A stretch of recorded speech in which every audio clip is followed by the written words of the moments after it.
নমস্কার বন্ধুরা, চলে এসেছি দেখো আজকে নতুন একটি ব্লগ নিয়ে তোমাদের কাছে। তো ব্লগটি হচ্ছে আজকে মেলায় যাব, মেলায় হচ্ছে যাচ্ছি। তো মেলার বিভিন্ন চিত্র তোমাদের কাছে তুলে ধরবো।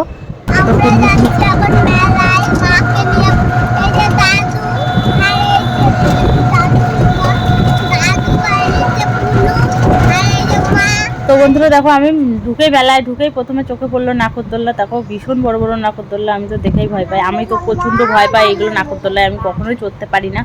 তো তারপরে দেখো 12 ভাজার দোকানে দেখো 12 ভাজা বানাচ্ছে। একদম 12 ভাজা কি, এখানে মনে হয় 14-15 ভাজা দিয়ে দিচ্ছে। দেখো কাঁচা সবজি টবজি দিয়ে এই সেই দিয়ে বানাচ্ছে। এখানে পরিমাণ অনুযায়ী মানে মেপে মেপে বিক্রি করা হয়। তো আমরা 100 গ্রাম কিনবো বলে দাঁড়িয়ে আছি। দেখো টক দিচ্ছে, এখানে হচ্ছে আমের তেল, যেটা আম তেল বলা হয়, সেটা দিয়ে দিচ্ছে। এই সেই ভাজাভুজি দিয়ে মিক্সচার করে বানিয়ে নিচ্ছে। তো 12 ভাজাটা টেস্টি লাগে খুবই খেতে।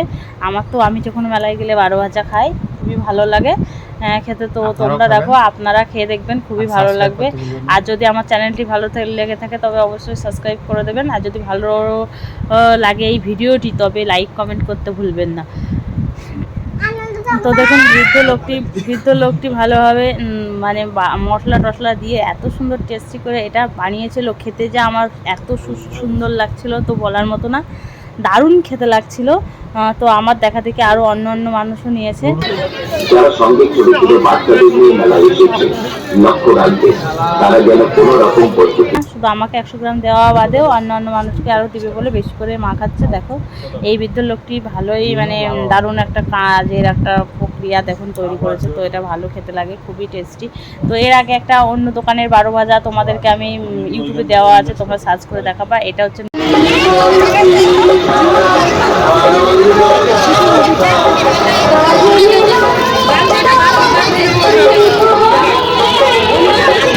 তো আমরা ওখান থেকে 12 ভাজার কাছ থেকে চলে আসলাম নাগরদোল্লার কাছে। দেখো নাগরদোল্লার এখানে কাগজ ছুটছিল, বেশ ভালোই লাগছিল দেখতে।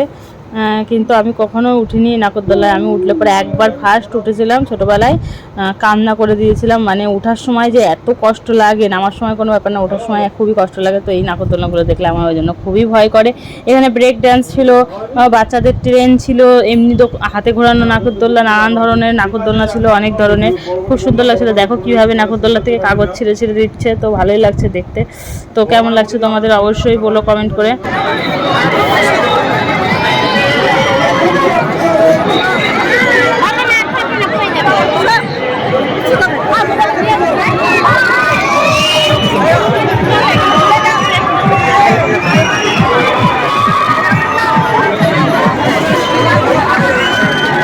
তো ভালো লেগে থাকে একটা লাইক কমেন্ট করে দিও।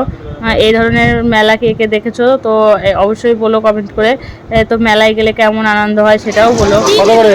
30 টাকা প্লেট। 30 টাকা প্লেট আইসক্রিম একটা দিন বলো। এটা হচ্ছে একটা ফলের আইসক্রিম। তো দেখো ফল দিয়ে যে আইসক্রিমটা তৈরি হয়, দেখো এটা আমরা নিচ্ছিলাম একটা। দেখো এই দেখো আমাদের দিচ্ছে বাটিতে করে, দেখো কিভাবে কেটে দেবে ফলের এই আইসক্রিমটা।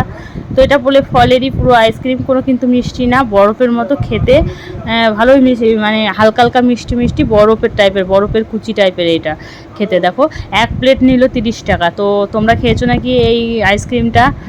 বলো তো কে কে খেয়েছো এই আইসক্রিমটা। দেখো কত সুন্দর দেখতে লাগছে। তো আমরা নিয়ে নিলাম এই আইসক্রিমটা। এবার আইসক্রিমটা আমরা সবাই মিলে অল্প অল্প করে খাবো। দেখো এই যে তিন্নি খাবে, তিন্নি তো একেবারে বলে বম শিবং একেবারে কপালে লিখে নিয়েছে। তো দেখো ভালোই লাগছে খেতে। তো খেয়ে নিচ্ছি। সবার আগে আমি একটু খেয়ে টেয়ে নিয়ে তারপরে পুচকেদেরকে দেবো। তো কালার, বিভিন্ন ধরনের কালার মালার দিয়ে এই আইসক্রিমটা বানানো হয়েছে।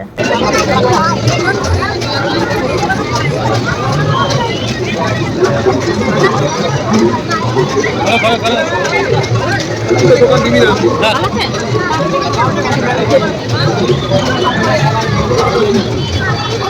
তো আইসক্রিম খাওয়ার পর আইসক্রিমের পাশেই পানের দোকান। দেখুন এখনকার যুগের মানুষ আবার আগুন দিয়ে পান খায়, কি যে শখ মানুষের। দেখুন আগুনটা ধরে আছে কিভাবে পান। এটা আমি দেখেছি আগে, কিন্তু মোবাইলে, আজকে সামনাসামনি দেখলাম।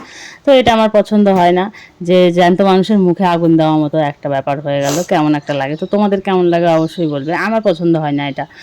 নানান ধরনের জিনিসপত্র, কত পানের যে জিনিসপত্র আছে, এই কেমিক্যাল ওই কেমিক্যাল দিয়ে কিভাবে যে পান বানায়, বাপরে বাপ, ভাবতে গেলে অবাক। তো দেখো এরপরে আমরা চলে যাচ্ছি জিলিপি। দেখো জিলিপি ভাজছে, দেখো কিভাবে জিলিপি ভাজছে, একদম কড়মুড়ে কড়মুড়ে জিলিপি। জিলিপির তো সাইজ নাই, সাইজ, কিন্তু খেতে তো বিশাল টেস্টি। তো জিলিপিটা একদম মচমচা করে চিকনা চিকনা করে দিচ্ছে, একটু পাতলা করে গোলটা গুলিয়ে নিয়েছে। দেখো এটা জিলিপির 12 প্যাচ না 14 প্যাচ হচ্ছে জানি না, তবে দেখুন জিলিপিটা কীরকমভাবে ভাজছে। তো জিলিপি ভাজার পর এই জিলিপিগুলোই একটু নেওয়ার ইন্টারেস্ট হলো যে কীরকম খেতে লাগবে এই জিলিপিগুলো দেখি, সেই জন্য এই জিলিপিগুলো কিছুটা নিয়েছিলাম। তো খেতে তো ভালোই লাগলো জিলিপিটা। যদি ভালো লেগে থাকে তোমাদেরও অবশ্যই লাইক কমেন্ট করে দিও। তো জিলিপি ভাজার এখান থেকে মেলা আমাদের প্রায় কমপ্লিট। এদিকে কেনাকাটা টুকটাক 2-1টা করে কিনে নিয়েছিলাম। বন্ধুরা টাটা বাই বাই। তো পরবর্তী ভিডিওটি দেখার জন্য অবশ্যই সাবস্ক্রাইব করতে ভুলবেন না। তো চলুন পরবর্তী ভিডিওটি দেখার জন্য সাবস্ক্রাইব করে দিই।